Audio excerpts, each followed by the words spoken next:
Welcome to the Swedish Junior Hockey Podcast. Jacob Dahlin, your host.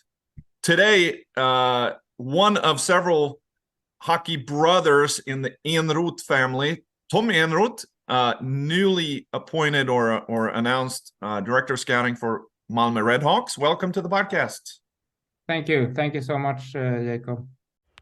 This episode is brought to you by Scandlux, your home for Scandinavian luxury products for the U.S. market. You can find us at scandlux.com. Well, let's start with because I told you offline before we hit play here. I've got two things open here, and that's your kind of your resume on LinkedIn, which is long and impressive, and we got a couple of things I wanted to hit on. The other one is your elite prospects. So a couple of things that I wanted to hit on. One is going to be of course, your background and these type of things as a hockey player, hockey coach, and now your role as a scout and your experiences. But also what I wanted to talk about is you have a university degree from the prestigious Dalarna University. Yes. Since I'm from Dalarna, which is the parish in the center of Sweden. Everything revolves around Dalarna in the world. Yeah.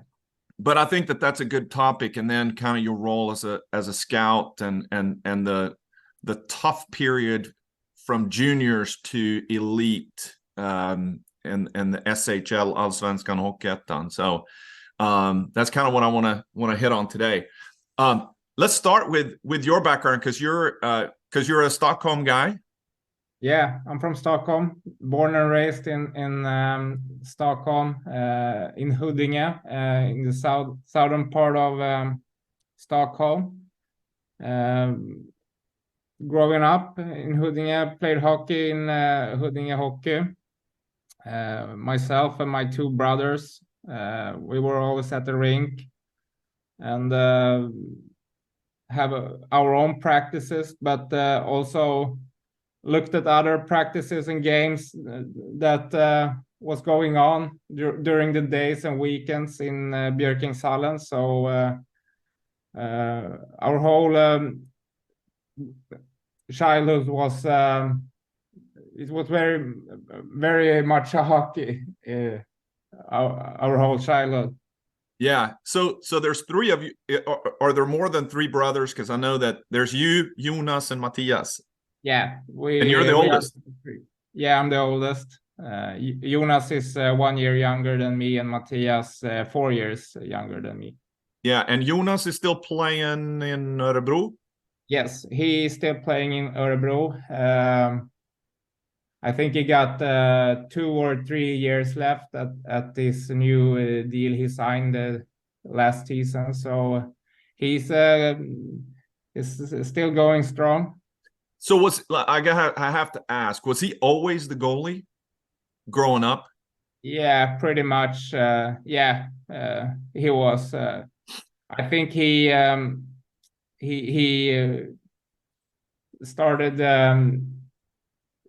with he fell in love with the gears and stuff like that when we were very young, and then it goes on from there. So he has always been the goalie. Well, I can empathize with that. We had a Jofa glove and blocker, and we kind of took turns, and I had my helmet with a cage and took my winter coat and put a pillow on the inside of it. And so I was the goalie sometimes in the backyard on the snow. We would always play with the tennis ball. Yeah. But we took turns, so I'm sure that he got plenty of good shots from his older brother. Yeah. And we was a couple of friends that was always playing outside. So among others, I was pretty close with Linus Klasen, playing in Djurgården right now, and we were always together and playing. Linus really is playing the street hockey, so it was a pretty much street hockey all free time we had, and Jonas got a pretty pretty decent amount of practice from there, I think. Yeah. So did you guys live in a neighborhood, kind of a villaområde, kind of? Yeah. It's we lived in Huddinge, and it's like a country. It's not like downtown. It's so it was like a neighborhood with houses and stuff. So Yeah. So did you grow up where you had where you played? Was it were there traffic on the streets and you had to kind of car coming, kind of stop playing and then get back and playing? No, we had our street, but the cars and the parking lots was way far, so it wasn't that we didn't have to break it up and stuff like that. So that was privilege. Yeah, yeah. What about let's talk about your dad a little bit. Was he a hockey player, or was he involved? He was very, very involved, and in a good way. He kind of never really played growing up. He was more into soccer and rowing. I think you call it rowing in English. Yep. But he got a coworker that was asking him if when I was like, I don't know, 4 or 5 years, and asked if I shouldn't get into hockey. And we drove by the rink one day, and he signed me up, and I was hooked, I guess. And because he was a firefighter, so he had a lot of days off, like a firefighter, they work on 2 days and then are off 2 days kind of stuff. So he was with us a lot, and then they asked him if he wanted to be like a coach, and he jumped on it, and then he became a equipment manager. So he was around, and a good support for like whole R3's childhood. Yeah. Been coached me, Coach Jonas. Then he was equipment manager for me and Jonas and the junior teams in Huddinge. So we were at the rink all the time. So what about mom? Yeah, she was also around, and she made a lot of meals that we can get to the rink, and she drove us also, and so we have a lovely support from our parents. So can't thank them enough, and I try to do that all the time. Yeah, no, I remember the days of limpa with O'boy in a thermos. Yeah. Hot chocolate and sandwiches in between. Yes, that is amazing. That is actually one of the funniest, heartwarming things I see when I'm out at the rinks and I scout the young guys, like the 14 years old, and I see the parents, and I can recognize what they're going through and remember what it was like when I was in that age. So that is actually one of the best times in any hockey player's career, I think. I agree. I mean, I grew up in orienteering, soccer. We played so many different sports, and I think that was the universal thing: the family, the preparation, the packing of your meals, and it wasn't necessarily the most nutritious, but dang it, did it taste good when you had it, And and even going, I mean, where I grew up outside of Leksand, we played a lot of games on the pond, and we would go. The other thing, sidetrack here, but I remember we were involved in cross country skiing, and it was so cold, and your feet were they were numb, and you went into the heated little hut, and you had hot Trips Plus sports drink. Yeah. Probably tastes awful today, but back in those days, you couldn't, or hot soft lemonade that were, those little.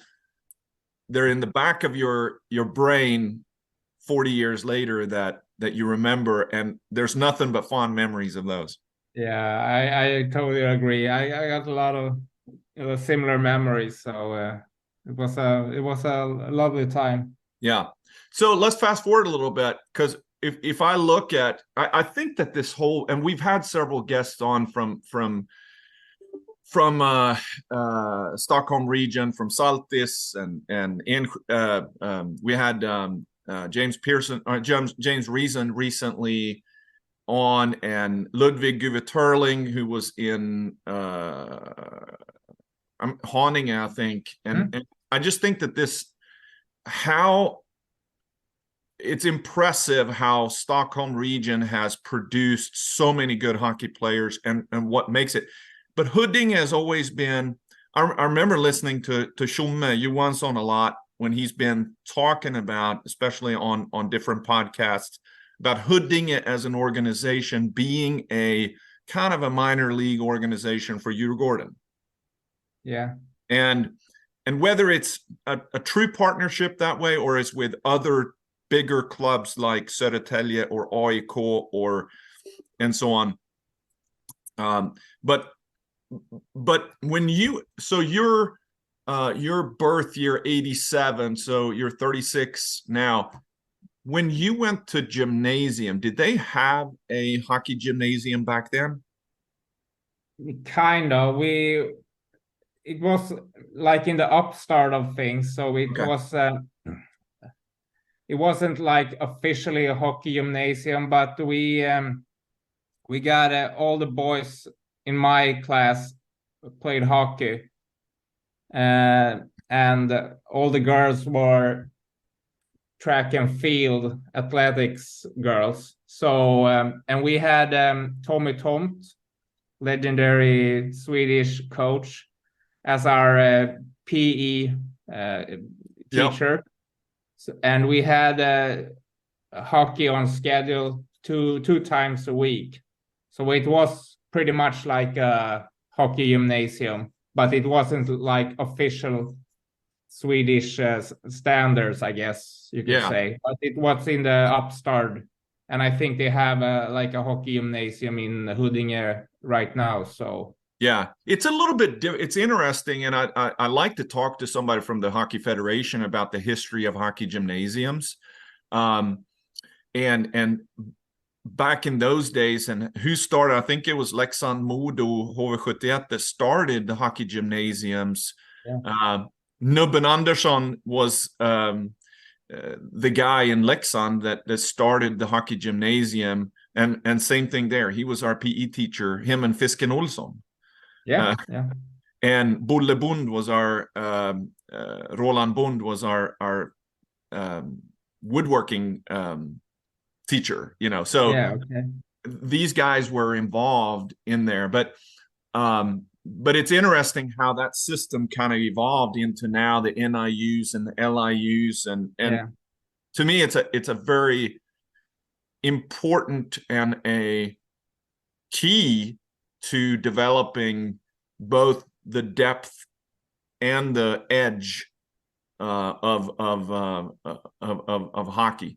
So if I'm pulling up first year J20, so you must have been, you only played a couple of years, so this was 03-04.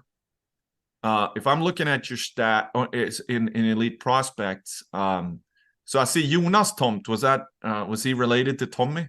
Yeah, the Jonas is Tommy's son. Yeah, but so that year, was that first year gymnasium? Yeah, I think so. You only had a couple of games. First junior year. Yeah, but I'm looking at this. So Jonas Arnelev. Yeah. Who's still playing, right? Yeah, he played in Leksand last year. I don't think he has a contract for the upcoming year. I don't know. He's getting old as well, so maybe it's time to hang them up. But he's still going, I think. Yep. So. Yeah, but I recognize him. Who else? So Linus Clausen, you mentioned him. Is he still playing? Yeah, so he is. Yeah. He got a couple of years left in his deal with Djurgården, so That's right, because he moved from Luleå. Yeah. And he played out in Europe too, didn't he? Yeah, in Switzerland. So yeah, and yeah, there's, I mean, certainly, but it's interesting for, you know, kind of a small club like Huddinge. It's not Djurgården, it's not Skellefteå, Färjestad, but it's a factory of talent. It always has been that way. I think they are unfortunately they are lacking a little bit in the later years, but back then and even before my time, the 83 borns were really good. A lot of good players. 84, 85 was really good. So, but obviously the 86 born, 87 born, and 88 born, not me included, but we had a lot of guys that made it to NHL and SHL and elite hockey. So yeah, it's I think it depends on, you know, the culture and the environment in combination. When you have all those things together, good things happen. Yeah. Good coaches, players that inspire each other and compete with each other. So then good things happen, and obviously Jonas, Linus, Dick Axelsson. Yeah. Who's still playing? Those guys made it to national teams and pro careers. So was So I had this conversation with Urban Omark about the situation in Modo, because he grew up playing there and coached there later on. But you know, we talked about Naslund and Forsberg and those guys, and how the competition level was so strong. So I can imagine, what was it like? So you grew up in Huddinge. So you played in Huddinge as a kid and stayed there in all the way through juniors. Yes. How many of the guys then came in from the outside in juniors? Actually, of the guys that made it, it was only Jonas Aneröv. He came in juniors, but the guys around my age that made it, obviously my brother Jonas,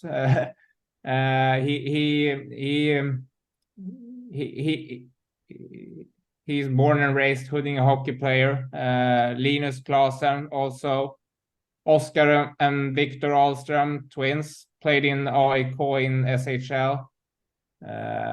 Dick Axelsson, also from Huddinge, from youth hockey up. And yeah, so actually it was like all of them. It's just Jonas Anerlöv among the guys from my age that came outside. Yeah. And what's the level of competition in practice? And I mean, how important was that, like pushing each other, or the I would imagine that everybody knew that if you didn't push, if you were laying out a practice, or if you weren't working hard, someone else is going to take your spot. Yeah, of course. That is a main factor. But to be honest with you, I don't think we thought about it that way, like elite competition at the time. We just we just played and have fun, and there was a lot of practices on our own on the public skates, allmänhetens åkning and stuff like that. We call it in Sweden. So and that is the thing I think is one of the keys for those guys. It was a lot of playing around and have fun with the puck outside the organized practice. So, yeah. All right. Well, so let's go to the next phase here, which I think is super, super current, you know, right as of today. Now we're in mid-May, and a lot of it pops up for every team announcing, and of course, this is a lot from the agencies and the teams. We just signed this player, this person renewed and signed a new contract for next season. It's the silly season of building the teams, but the ugly reality of playing, and I want to get your opinion and your reflection of this, because you played at the J20 Super Elite, which is now called J20 National, top level of juniors in Sweden. And how tough is it for these guys, and how tough was it for you when you're sitting there, you're playing on a good team, and you hope, of course, that you're going to be getting an SHL. Everybody wants to go to the NHL. You want to get an SHL contract, or you may want to get drafted, but then it doesn't always happen. And today, a lot of these juniors are signing deals in the third level, Hockey Ettan, Division 1. And then there's a lot of them that are contemplating, hey, I'm gonna go to the US, Canada, and play another year of juniors instead of playing with in the A-laget in the A team. So what do you remember from that time? I mean, you played. So if I'm looking at yours, you played the last season in. You played both Super Elite and Allsvenskan. Yes. Yeah, it was a pretty tough time mentally that time, because in my own head I thought I was pretty good, and I was pretty good as a youth hockey player, and I was decent in juniors. And you play in J20 Super Elite, and you go to all these fancy arenas around Sweden, play. So you kind of think you are a little bit better than you actually is. I think, at least it was for me. And to get a spot in the pro team or the men's team, there it's so hard, because it in reality the teams are full with the players, so you got like one shot to make it actually, and we were like 5, 6, 7 guys that come from the junior teams and competing for one spot. So it's really hard, and when you not make it, you have to be I don't know the English word, like ödmjuk in Swedish. Yeah, humble. Yeah, humble, of course. You gotta be humble, because it's the same thing in Hockey Ettan. They are all full with grown men that are playing, and they have their own junior teams and junior players that's coming up the same way it was for me. So it's really hard to find your spot in the men's, in the senior hockey, I think, because if you don't get the opportunity with your home club, it's it's hard to get the new opportunity in another club, because they have their own junior players coming up, and it's the same situation in every club. And what's the big difference, you think, or is it more the physical aspect, or is it the mental aspect that is the big difference, or the challenge that you have as a junior when you're coming up, even when you're looking at it at the last year of juniors? For me, and I think it's the mental aspect of it, because in juniors, even if it's like about winning games and stuff, it's a whole nother thing in the pro team and in the men's team, because that is all about winning, and not as much as on development like it is in juniors. So I think that is the coach got to put the best players on the ice. It doesn't matter if you are young or older. He gotta put the best team on the ice, and not worry too much about the development of the guys. But at the same time, though, and if we're looking at your background and your career, you had the shot, meaning you had the opportunity to play, and took that opportunity and played in Hockeyallsvenskan. I mean, it's the second level. I would argue today, Allsvenskan in Sweden it's never been better. I mean, the teams that are in Hockeyallsvenskan are big budget teams. There's no longer a small budget team.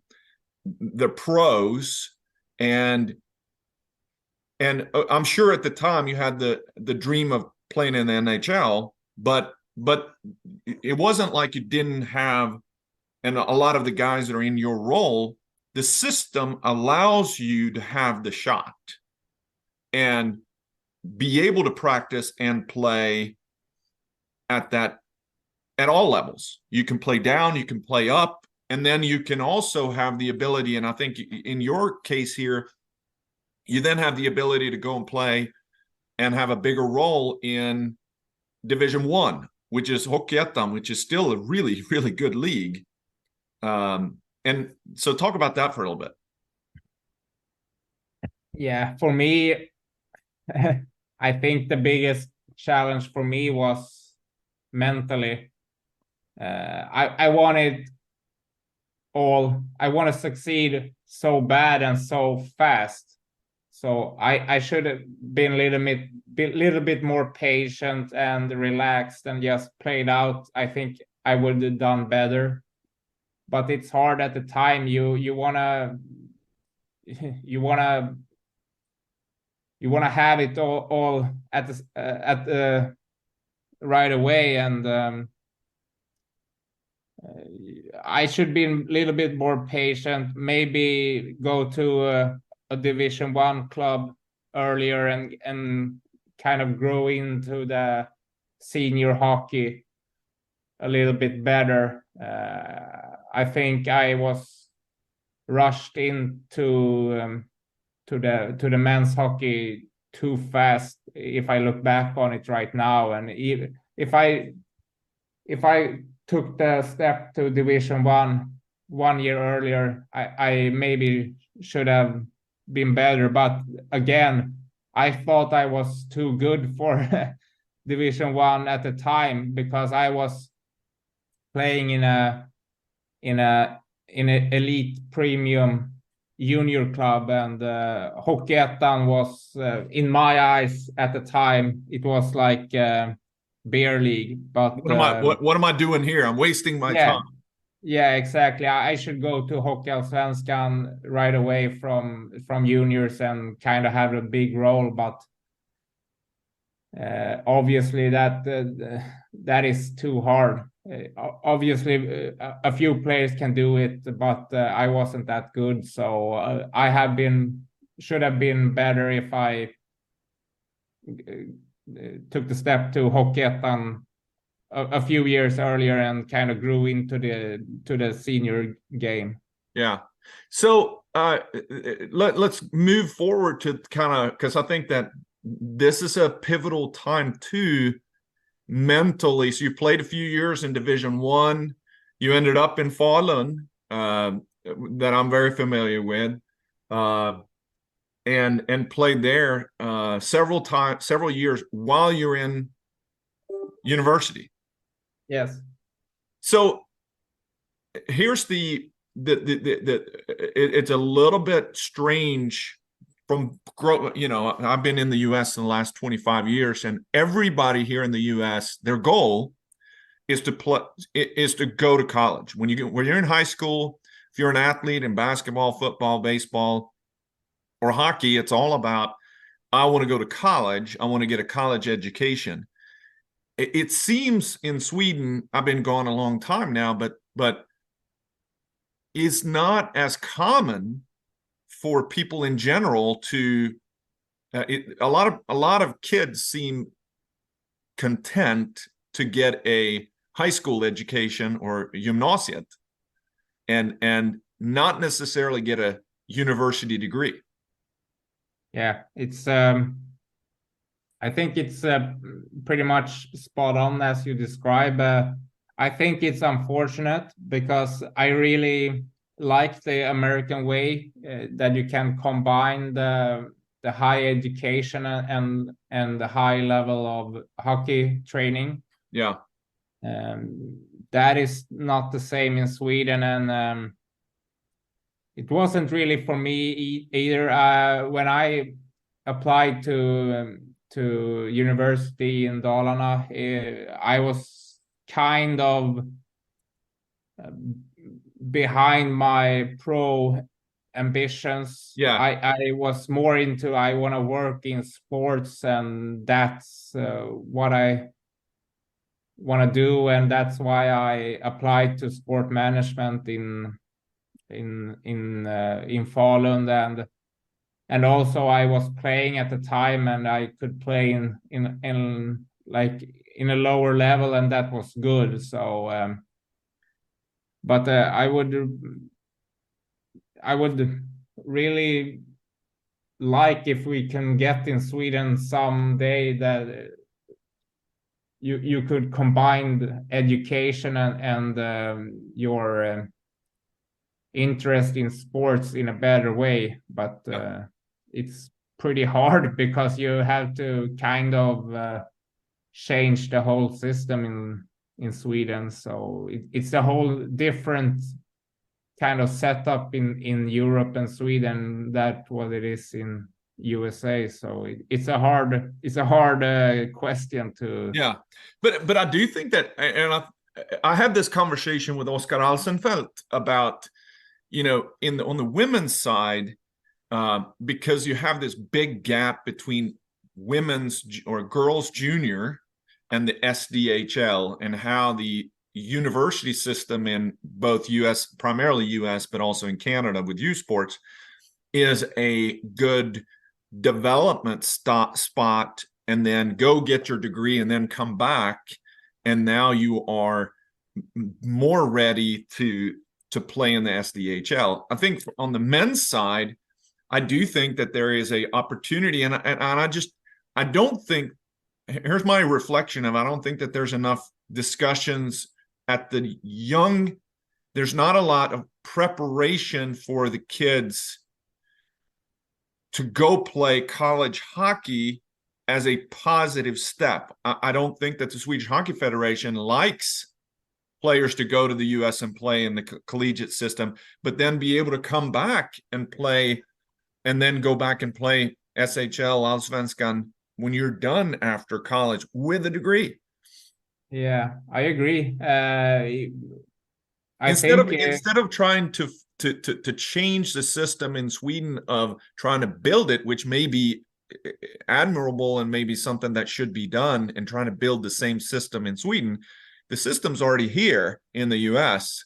Encourage more players and make it more available for players to go after J20, and then take the route of I think Dubuque Saints is a great Kalle over in Dubuque, who's the general manager, funnels in players from J20 Super Elite or National, play a year in Dubuque in the USHL or in the North American Hockey League, and then go get 4 years of college.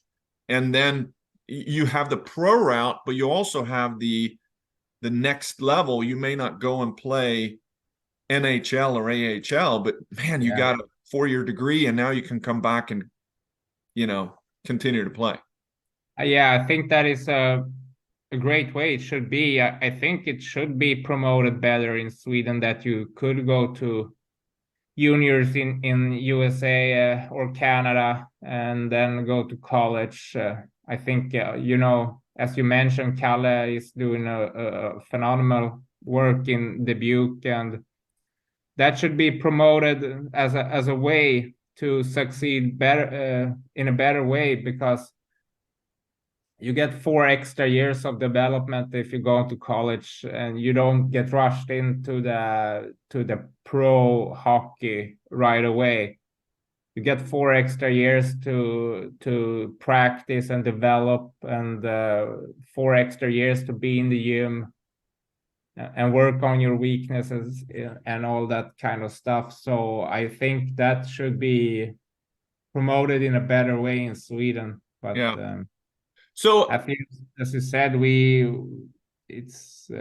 got a few strong people in Sweden that are kind of think that the Swedish way is the best way, and you should be staying in Sweden and get to play in the national team and world championships before you go over to USA. But everyone's different, and everyone should need to take their own path to the whatever their future is going to be. So so let me ask you, so your time in Falun, for those who don't know, I mean, Falun's a great medium-sized city with lots of winter sports, great facilities. The pace is pretty slow, but lots of things to do. But what do you reflect from your time in Falun? I loved my time in Falun. I have my 3 best years actually in my life when I was studying there. Met phenomenal people that were great friends, and we had a lot of fun in school and off the ice as well. So I don't have any bad things to say about Falun. The people I met there, they were friendly and in a whole other way, and from what I was used to in Stockholm, it was more. I don't know what you're gonna call it, like a familiar feeling around everyone. So everyone was welcome, and we had a great time there. So I would love to stay, but it wasn't any work opportunities at the time there. So and then you get it. So you left there, got into coaching a little bit, went back to Huddinge. I got back. I coached some youth hockey for a period of time that's not on elite prospects. No. And I did that for a couple of years, and then I coached in Huddinge. Obviously, I had a connection and roots back there, so I did that. And but at that level, it takes a lot of time, and you gotta have a full-time job on the side. So it's and I was more into, like, I want to do scouting and want to work in management and try to build find new players to a club and all that kind of stuff. So I try to focus more into what I want to do, and I sent out an email to pretty much every SHL club in Sweden, and I I only got a response from kind of 2 or 3 clubs, and Frölunda was one of them. So I got the opportunity to work with Frölunda, and yeah, it's kind of started from there. So, but your role there is to be at the time you were the scout for the Stockholm region for Frölunda.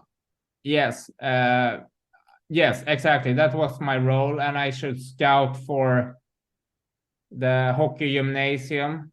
But unfortunately, Corona hit the world, and all youth hockey was paused, and it wasn't really much youth hockey to watch. And then Björn Liljander, assistant GM in Frölunda at the time, asked me if I wanna scout in Hockey Allsvenskan for the pro team in Frölunda, and obviously I want to do that. So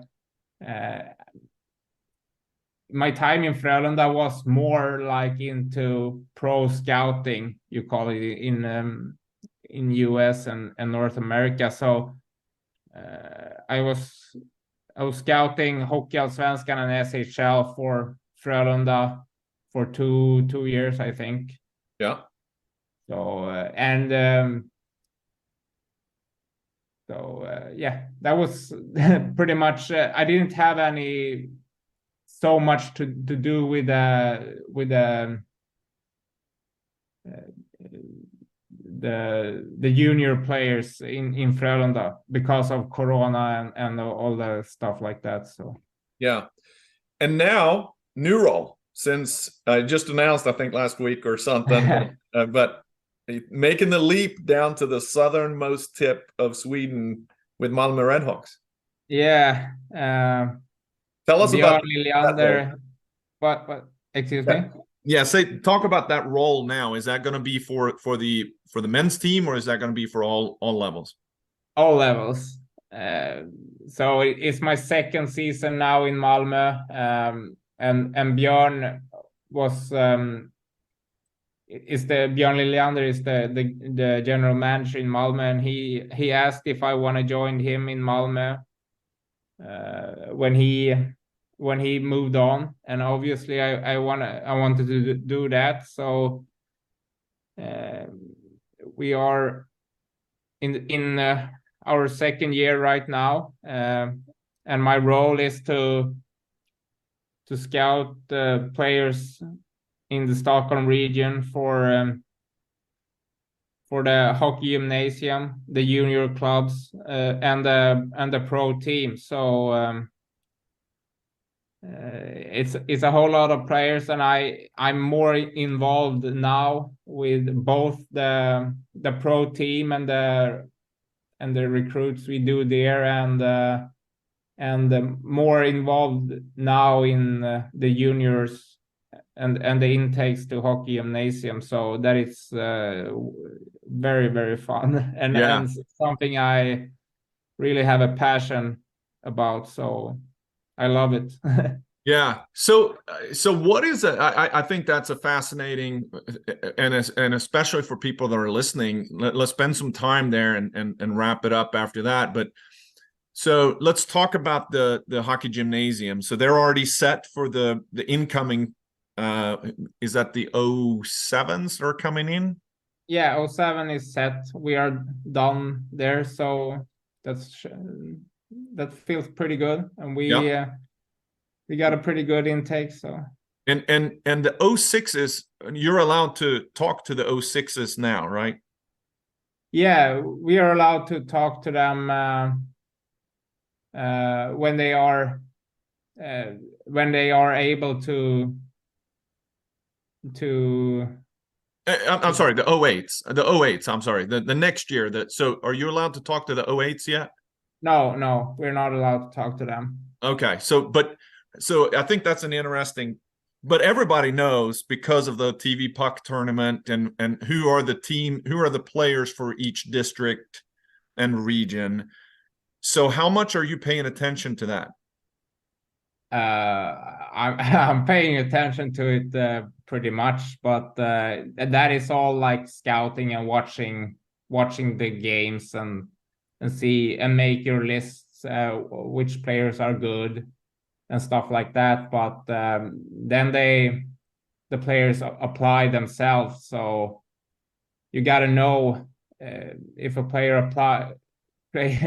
applies to the gymnasium, you got to know if he's good or how he's on the ice. So that is really important, and I pay a lot of attention to the kind of all day games they are playing in their home series and stuff like that. So I would imagine that if you got somebody that is, so a kid that is an 08, they can apply for hockey gymnasium for next year now. No, right? not now. I think they can apply in November Okay. or something like that. So this But upcoming. But everybody's positioned themselves right now to be, hey, we want you to apply here. If you're the best player, don't go to come here. Yeah, you by the rules you don't supposed to do that, but some teams are cheating a little bit, I think, and but Well, we try to live by the rules in Malmo. So yeah, and I think that there's some teams that are recruiting people to come at the U16 level. Yes.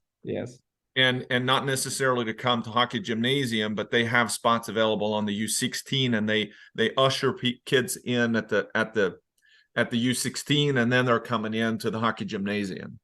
Yes. And there's rules that you have to follow within that, but what are the down in the south, you have Rögle, you have Malmö, you have HV71, Frölunda. Who am I missing down there? Växjö? Are those the five big ones that you're competing with in the hockey gymnasium? Yeah, Frölunda as well. Yeah. And Färjestad also. It's kind of, and Linköping, but now we're getting into the middle of Sweden. But it's a competition, and everyone wants the best players, and so it's hard, but I think we got a pretty good setup in Malmö, so we should be strong in the upcoming years, I think. Yeah. So how does it work then from the other part that I think is interesting is this junior, of course, that's the guys coming in the J18, the first year J18, but especially now in the junior, the J20, the guy that is in his last year of gymnasium, so the 04s this year the 04s have already finished and graduated. No, 03s. So, 03s, well, the 03s are moving up to they're aging out, but I think from a school perspective, they may have graduated from school if you're an 04, but you have an extra year of hockey. Yes. Yeah. And there's a lot of them that may move around. They let's say the Malmö kid, they played 2 years or three years within the organization and been in the hockey gymnasium, but now I'm done with school and I can stay and play J20 national, but I'm also got the opportunity to go back home to Djurgården or AIK, or now Färjestad wants me, they're the top team, or cream of the crop, Leksand, of course. Leksand come calling because they lost Liam Bischel up to the SHL, and now we have a defensive spot and we really like you, right? So because you're done with school, there's a lot of movement that happens at that last year J20. Yeah, yes, it is. And the last year in J20, I think is an important role because you kind of supposed to be like a leader on the team and set standards and like been around and routine Yeah. and stuff like that. So that is a really important role for the 04s like next season, because they've been around junior hockey for 3 years, and they know the ins and outs of how things works, and those guys have a really important role to fill in our club. So if we're talking about the junior team, with the J20 team in Malmo Redhawks, J20 national, are you guys losing anybody that is, or where are you in the time right now? Are you signing everybody now? Are you full? Are you done? Or do you have some that maybe are, moving on? I think we pretty much are done. We are set, both J20 and J18. It could be some player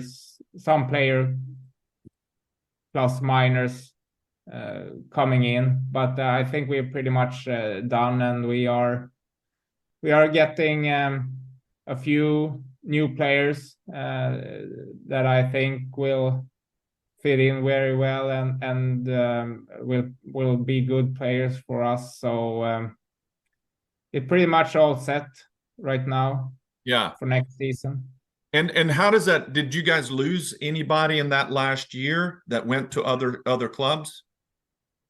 Yeah, but I think it was kind of mutual. Yeah. Thing that the player wanted to leave, and maybe it was the right time to try something new. So yeah. So how does it work from your standpoint in terms of recruiting? You're going to know that happens. Perhaps they didn't get as much playing time. Perhaps they got so much success that they got pulled up to a Allsvenskan contract or SHL, and you're losing them that way. But now you have spots, them, during the year that you got spots to fill. yes. In Malmo, you're going to try to find other J20 national 04s primarily for that position that may be movable. Yeah, exactly. Because me, Björn Liljander, Saran Zizek, and Tobias Bäckström, the junior GM, we have a daily dialogue throughout the season, and we have been talking about that next year. We gotta add some good players, 04s, to our club. So we have a daily communications about players and who are good in, but maybe not getting enough opportunities in other clubs. And I have been out scouting the J18 and J20 leagues through the whole season, and I've been out scouting. Saran and Tobias have seen a lot of players, and obviously Björn as well. So we have communications about players we think are good and maybe not getting the best opportunity in the current team, and now we are bringing them into Malmo. So what do you then also look at the J20 region teams? Yes, I do. Yeah. But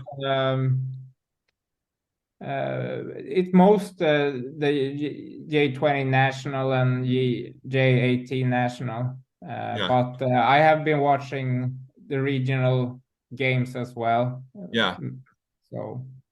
And I guess now it's the time where it kind of shake itself out, and you have the feeder clubs in your areas that are out there. We had Shinanda from Olofström as an example, small club, but those guys that have the opportunity to go from a small club to a big club. Yes. because the way I see it is you have the big clubs, you have the medium, and then you have the third and fourth levels within juniors. Even though they play in the same division, they're different in sizes and kind of reputation, so to speak. Yeah, of course, and that goes back to what I was kind of talking about before with my own experience. Not every situation is unique, and you kind of get a good education in a smaller club, and then get the opportunity to join a big club, and so you can find good players anywhere. So yeah, no, I think it's and to me that's what I see is a successful structure in Sweden is there's a place for everybody. The challenge is not every player are ready to embrace going where they're going. Everybody always thinks linear, and they want I'm going here to here to here to here, and sometimes they may see a step of a lateral. They see it as a lateral step or even a step down to, even though it may be that they're getting the responsibility and the development. You may be better off on a bad team, quote unquote bad team, that you get a better role with more responsibility than trying to ride the pine and not getting any playing time, so on. What's your thoughts on that? You spot on. It's exactly that. It's if you want to play hockey and do it for a long time, it's a journey, and as you said, it's not linear, and you just gotta, I think you just gotta play a lot and have fun with it. So, and if it's meant to be, it's meant to be. You kind of end up where you're supposed to be. So I think you just relax and play as much hockey as possible. Yeah, that is the key. It don't have to be like in a big club or a fancy facilities and stuff like that. Just like the important thing is to get opportunities and be on the ice, both in practice and in game situations. That is the key, I think. So yeah, and I look at the J20 player that, and especially you take these second level organizations where you have the ability even go down and play some J18 or and then you're a J20 player, you play a couple of games in J18, you may get your confidence back, and then you get to practice. Maybe you're in a Division 1 or Division 2 organization and you're practicing with the men.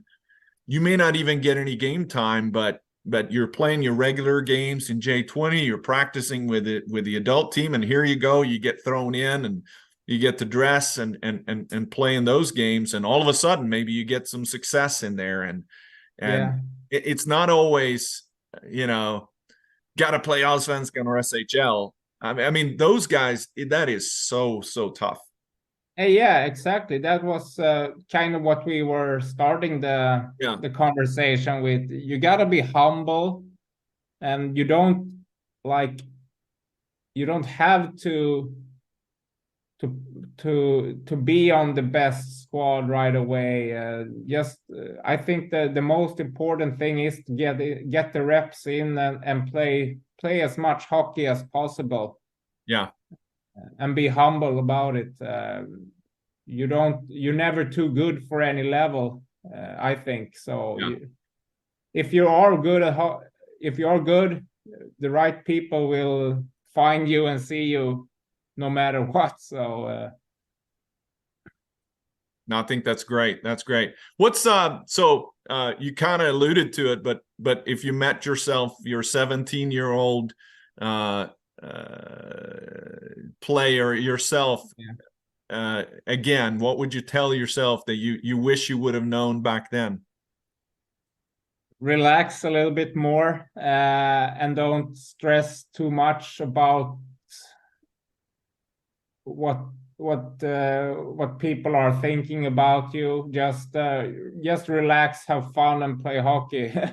I would tell myself, I think, because as I mentioned, the best, and be humbled. The best advice I can give is to just relax and have fun and play the game, and good things will happen. And if it's meant to be, it's meant to be, I guess. Yeah, great advice. Great advice. All right, we're going to be looking at Malmo Redhawks this fall, of course, because the team is in the SHL. You have an automatic spot in J20, but you've also, as an organization, held your own at that level. Yeah. And we'll see how it goes. Yes. And maybe there's a new superstar growing in the ranks there for sure. Yes, I hope so. I think so as well. So you can take credit for. I remember him when he was 15, and we began. Yeah, maybe Saran and Björn and Tobias are really good coaches and mentors for the guys down there. So they should get a lot of credits as well. Well, the new goal should be, I want to be mentioned in the draft, on the draft speech from the guy that gets up and holds the jersey up and says, "I really want to thank Tommy Enroth for giving me the shot, and hadn't that not happened, I would not be here today." Maybe that'll happen. Yeah, maybe. Let's hope so. Yeah. Thanks for coming on, and thanks for spending some time. And I thought it was really educational, especially about the university systems and how that comes about, and your experience. So thanks for jumping on. Thank you so much. It was my pleasure.